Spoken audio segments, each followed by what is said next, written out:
اعوذ باللہ من الشیطان الرجیم بسم اللہ الرحمن الرحیم رب اشرح لی صدری ویسر لی امری واحلل عقدۃ من لسانی یفقہوا قولی۔ لایانی باتوں سے بچنا، احادیث نبوی صلی اللہ علیہ وسلم۔ حضرت عدی بن حاتم رضی اللہ تعالی عنہ روایت کرتے ہیں کہ رسول اللہ صلی اللہ علیہ وسلم نے ارشاد فرمایا، آدمی کی نیک بختی اور بدبختی اس کے دونوں جبڑوں کے درمیان ہے، یعنی زبان کا صحیح استعمال نیک بختی اور غلط استعمال بدبختی کا ذریعہ ہے۔ طبرانی مجمع الزوائد۔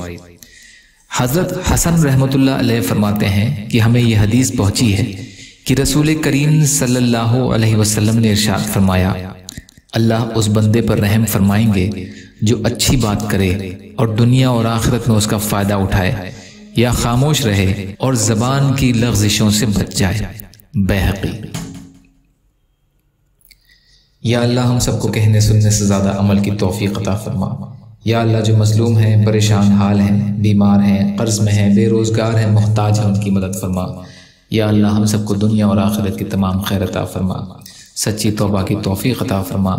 یا اللہ اپنے حلال میں سے دے دیجئے، اپنے حرام سے بچائیے، اپنے غیر سے بے نیاز کر دیجئے برحمتک یا ارحم الراحمین۔ لا الہ الا اللہ محمد رسول اللہ۔ السلام علیکم۔